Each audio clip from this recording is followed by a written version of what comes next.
जो हरम में दाखिल होते हैं या ये जब भी उम्रे अदा करना वहाँ पे तवाफ, तो कोई मतलब चेकिंग वगैरह के हवाले से पासपोर्ट होना चाहिए पास, या कि इसकी ज़रूरत नहीं नहीं है? नहीं, जरूरत नहीं है। आपके पास होटल का कार्ड होना चाहिए, इतना ही काफी है। ज्यादा से ज्यादा अपना वीजे की कॉपी जेब में रखें, पासपोर्ट कभी भी अपने पास ना रखें, क्यों पासपोर्ट का गुम हो जाए तो बड़ा मसला हो जाएगा।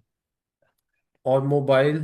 मोबाइल आप रख सकते हैं अपने पास, और रखें बेहतर है। गुम हो जाए तो आप इतला दें अपने साथियों को। आपने क्या करना है, एक बैग लेना है, वो रेग क्या कहते हैं उसको, उस किस्म का हो, रिक्शेक?